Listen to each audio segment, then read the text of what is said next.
Welcome back to the channel, and today we play in one of the craziest 1-3 sessions I've ever been a part of. But before we get there, let's check on how the rice is doing. As I've mentioned in previous vlogs, rice farming is my full-time career. The rice is growing quite well so far, and the last step before harvesting is to give the rice a big boost with some granular fertilizer. There's only one way to apply it, so sit back and enjoy the show.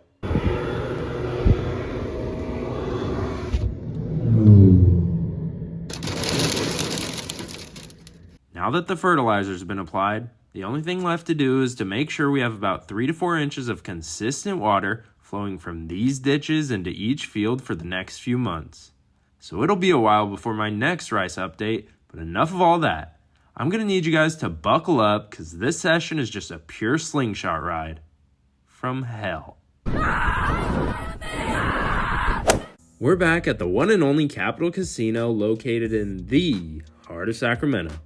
We buy in for our usual $500 starting stack and get things started right away when we fold 10 deuce offsuit in our first hand of the day. RIP Doyle. A couple orbits go by of us just folding literal trash before we get our first playable hand of the day. The table has been pretty passive so far, and to showcase that, there's already 2 limps in early position. A super splashy player in the hijack now raises to $15, and I'm in the big blind and look down at king-queen offsuit. Against tighter players, I might just call with this holding, but against this specific opponent, I think I have the best hand the majority of the time. So not wanting to scare him away, I decide to raise to just $45, but when it folds back to him, he tosses his hand in the muck.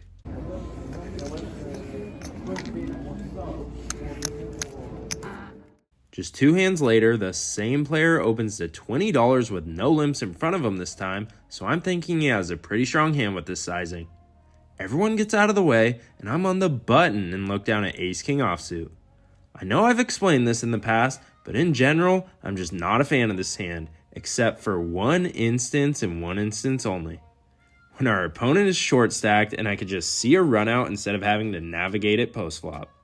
So since our opponent only has a little over $100 in a stack, I decide to put him to the test and jam all in.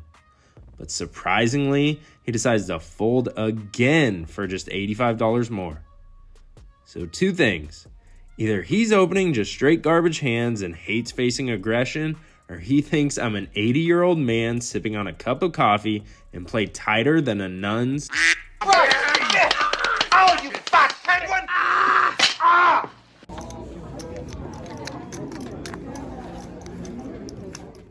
So after not getting any action when we 3-bet, we go straight card dead for an hour. We get jack deuce offsuit and a bomb pot and miss, then get some stupid hands like queen 5 offsuit. I mean, what the hell am I supposed to do with that? Anyways, we add on $100 to our stack to get above the $500 mark, so we're into the game for $600 total. Next hand up is actually an exciting one. We have a tight player open to $13 under the gun. This specific player loves limping, so for him to raise in the earliest position possible, I'm putting him on ace-queen and ace-king, or pocket 9s plus. Not much else. And since we're at Capital Casino, unless there's a 3-bet mixed in, you can almost guarantee we're going to see a multi-way pot. And that's exactly what we get because 5 people put in the call. When action's on me in the big blind, I look down at ace-5 offsuit, which is a pretty shitty hand, but for $10 more in a super multi-way pot, I'm in there. With $90 in the pot, we go 7 ways to a flop of ace-9 deuce rainbow, giving us a weak top pair. We all check to the pre-flop raiser, and he throws out a bet of $25. Action folds all the way to the button, who puts in the call, and I'm more confident I'm beating this spot than Swaggy P throwing up a 3-point shot. In the driest flop of all time, I just don't see our opponent betting top set with pocket aces here. Plus, like I mentioned earlier, the only pair of aces he has are probably ace-king and ace-queen. So given all that, I decide to put in the call knowing I'm looking for 1 card and 1 card only. Kevin Garnett's Celtic jersey number. And that's exactly what we get when the dealer throws out the 5 of diamonds. I'm so hyped right now. Anything's possible. Anything's possible! I check to see what our opponent does, and he continues the aggression and throws out another bet, but for $50 this time. He only has about $150 left in his stack, so I could just jam all in, but I didn't want to lose him since the board is still pretty dry. So I just raised to $125 and he quickly puts in the call. So the pot has ballooned to $415 and we go to a river which comes out the 8 of spades. I jam all in for his remaining stack, he snap calls, I turn over our hand, and it's good after our opponent slams his cards in the muck. Since I had a bad run at poker in the only 3 sessions I played in June, it feels pretty good to win a big pot again.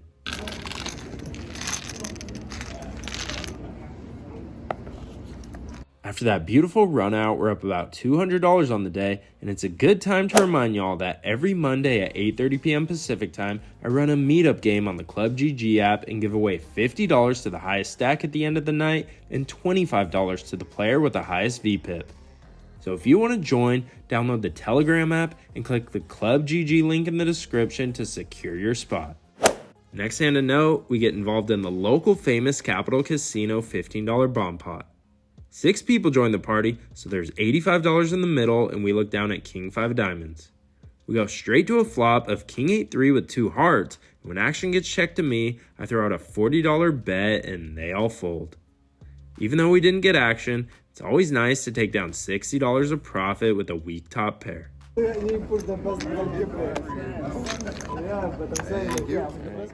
still stacking up our chips from the bomb pot when we look down at pocket 4s.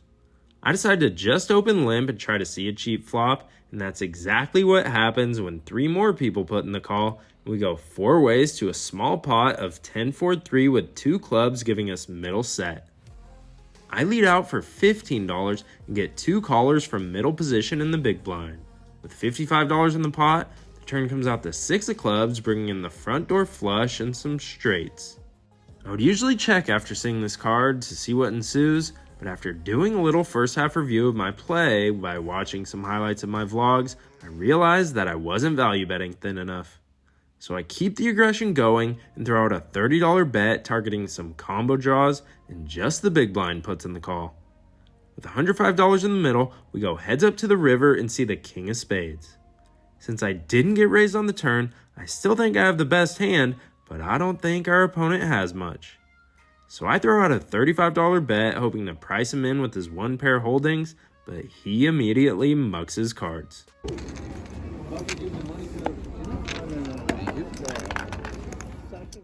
Next hand, we raise King Queen offsuit to $15 and get 3 calls from the cutoff in the blinds. With $60 in the middle, the flop comes out Queen 10-6 with 2 diamonds, and I throw out a $40 value bet, but everyone folds. I got thrown away. So things are going pretty smooth today, and for this hand, the $6 straddle is on. The low jack opens up the action to $25, and I look down at 6-5 of clubs on the button and put in the call. The big blind calls as well, so with $75 in the pot, the flop comes out Jack 6-5 with 2 diamonds, giving us 2 pair.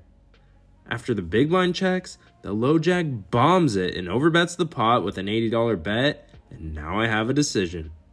My initial reaction was to just jam all in since this player seems pretty committed, but since I had position, I got pretty greedy and wanted the big blind to come along as well. But unfortunately, the big blind gets out of the way, and we go to a turn heads up, which comes out the Queen of Diamonds. So now I lose to any flush, Queen Jack, and pocket queens. But after our opponent checks, I'm still looking to get value from Ace Jack with a diamond, pocket kings, and pocket aces, so I go all in. Our opponent goes deep into the tank, but eventually folds King Jack offsuit with no diamond in it. The good thing about it is you have time to get in the game. We have a little too many yellow chips in our stack, which is always a good problem to have, so I color them up to green and our stack is sitting pretty.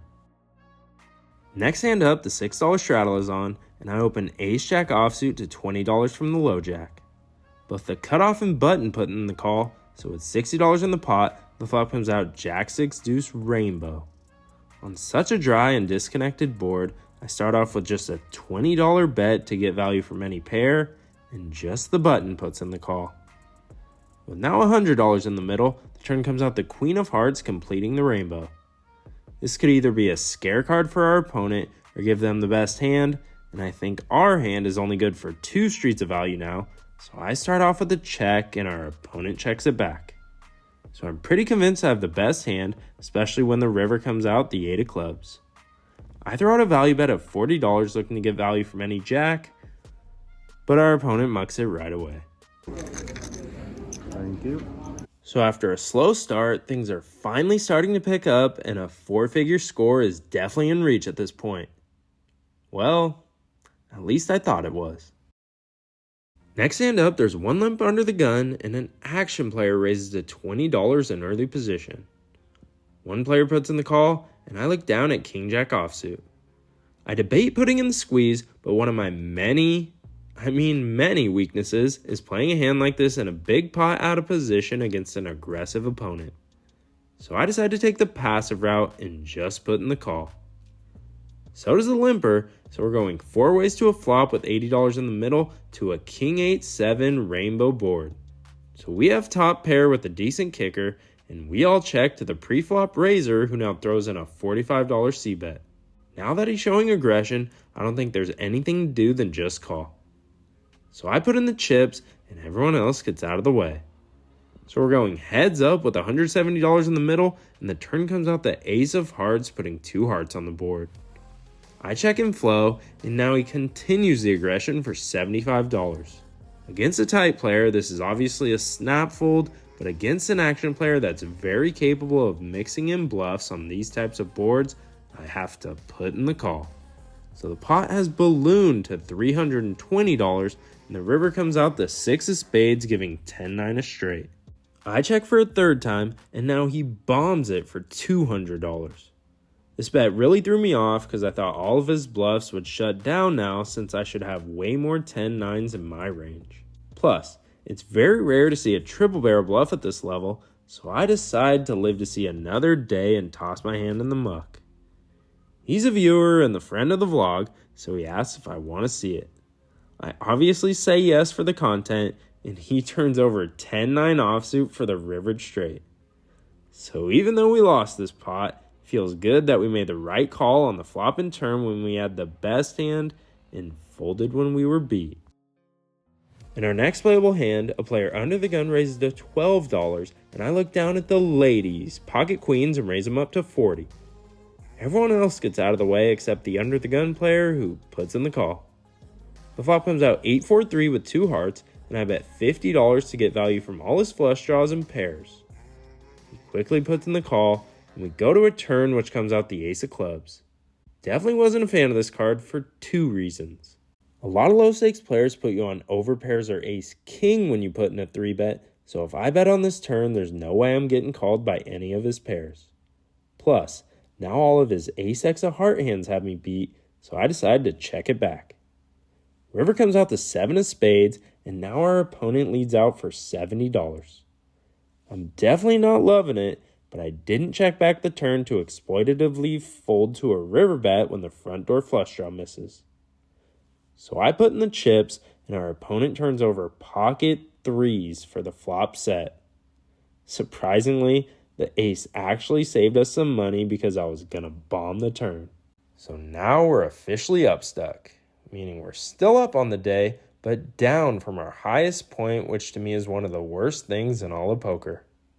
But we're looking to bounce back and get things going in the right direction when we look down at pocket 9s in early position and raise them up to $20.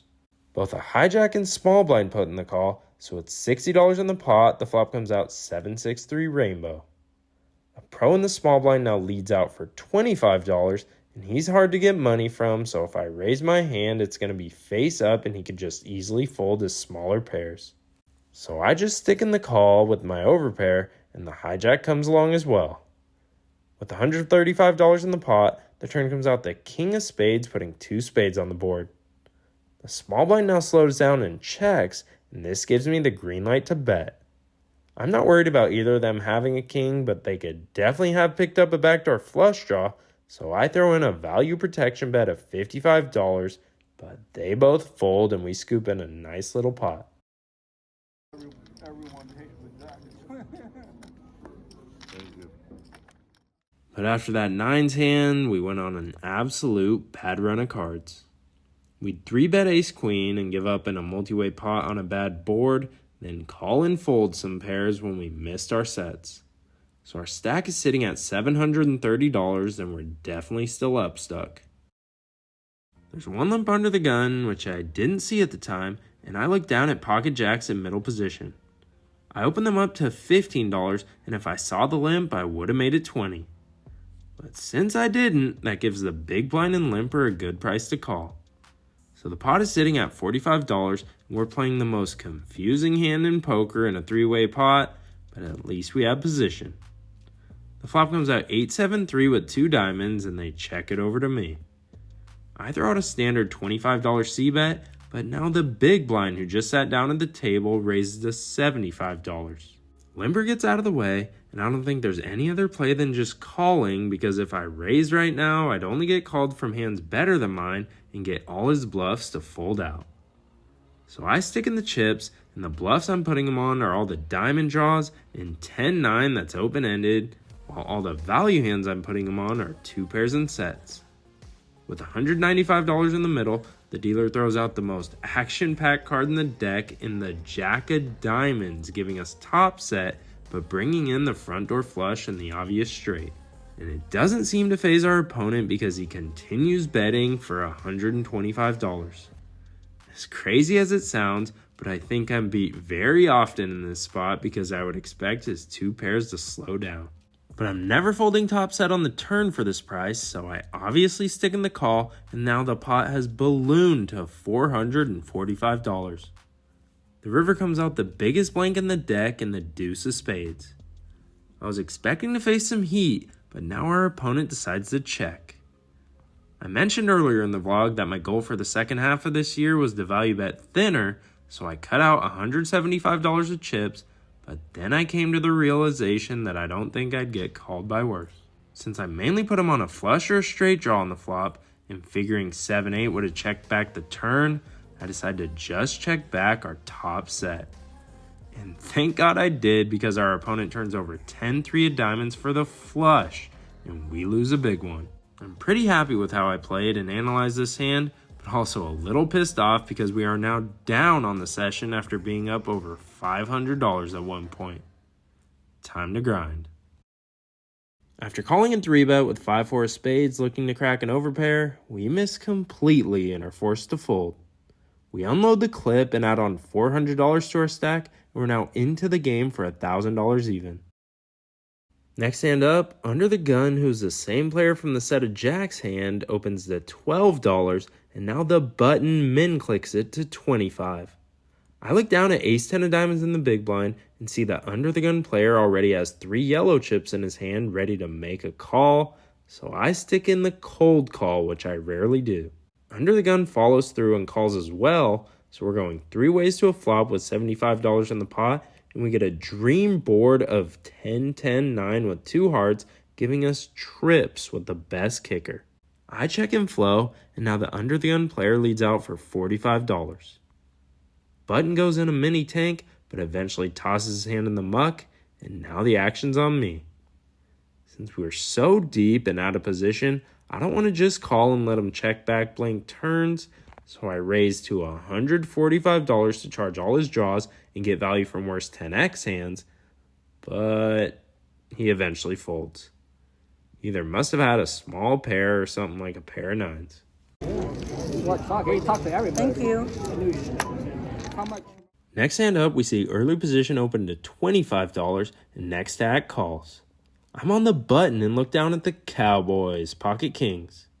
I bump up the price of poker to $100, and surprisingly, the original opener gets out of the way, but the original caller double flats and puts in the extra $75.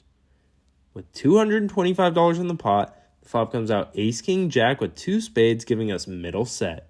He checks it over to me, and since I'm unblocking top pair, this is the type of board where I always tell myself there's no point in slow playing since they either have something worth calling or they don't. A hand like pocket 8s will be impossible to get value from, so I throw out a $95 value bet looking to get called from all his ace-x hands in a hand like jack 10. But unfortunately, our opponent tosses his hand in the muck.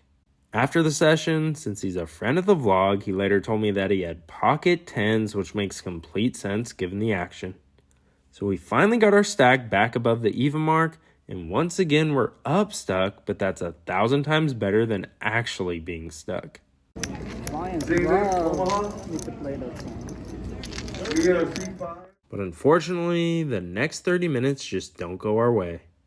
We miss queen 10 of hearts in a bomb pot, 3-bet 10-9 of spades, but then get 4-bet jammed on and forced to fold, give up with ace-queen offsuit on a multi-way pot on a 9-6-5 flop, and then completely miss with ace-5 of diamonds and king-queen offsuit in 3-bet pots. And unfortunately, 2 o'clock hit, which is when we always leave, so let's get to the outro for the results. What looked like to be the most promising session we've had in a while, unfortunately turned into a loss. In for 1,000 and out for 845 for a $155 loss. That was our only session of the week, so even though I thought we played pretty well, things just didn't go our way and we're on a little 4-session skid. So to start off week 1 of July, we only played this session, which totaled 5 hours, and we lost $155 for a $31 hourly loss rate. Next week, we're headed to Lake Tahoe, Nevada for a week-long vacation, so the goal is to film a poker vlog out there for a nice change of scenery. Definitely looking forward to see if I could pull it off. As always, I hope you guys run good at the tables, and I'd appreciate it if you could hit the subscribe button to help me reach my new year-end goal of 5,000 subscribers.